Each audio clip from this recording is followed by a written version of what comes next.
You know it's a big night when this man is here in studio. Goes by many titles, UW Professor Emeritus, political expert. We just kind of call him Mordecai Lee around here. All right, tonight was JD Vance's big night.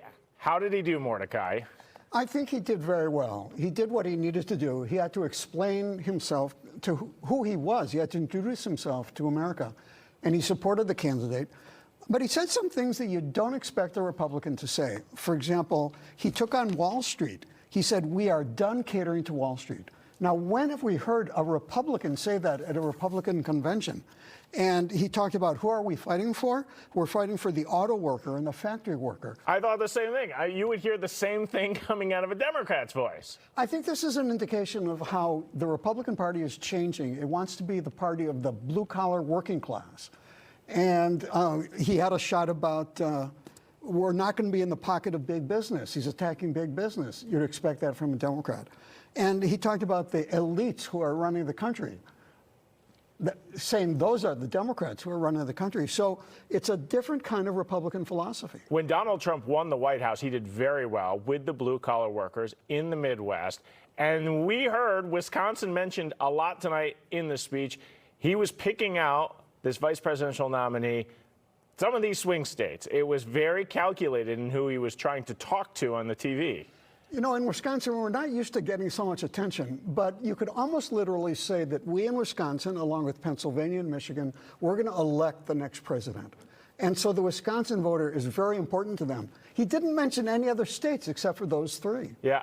We also try and get rid of our Rust Belt aura that used to happen here. A lot has changed since those days. The factories were, I mean, we're still a huge manufacturing state.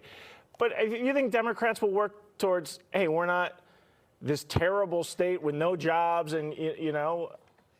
You know, I think it's easier to criticize the status quo than to praise it. It's very hard to say, hey, things are going well, aren't we all happy?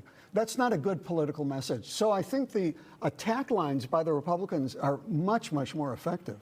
A lot of people still shock JD Vance as the pick here. This was a guy who's a never-Trumper, who has now been selected to be his running mate. We're hearing from Durante. There are some Republicans down in the Deer District tonight who aren't 100% sold because they know some of the things he said about Donald Trump in the past. What are his strengths? Why did Donald Trump choose this guy? I think he chose him because Vance is going to help him flesh out what Trump republicanism is. You know, Donald Trump is very good in terms of basic philosophy and the big picture. But I think Vance is coming across as a guy who's thought it through, and he's talking more specifically about what the administration would do. In fact, if he's vice president, I suspect that he'd be almost like the executive vice president of a corporation. In other words, he'd be focusing on the details while the president focused on the big picture. I was going to ask you about the Democrats quickly, and we only have like 10 seconds for this, but the New York Times saying tonight that President Biden is actually more receptive to hearing the pleas to step aside. There could be big news coming from the Democrats, as a lot seems to be happening on that side. By the time it happens in Chicago, this can be a different nominee. Okay, you heard it from Mordecai Lee.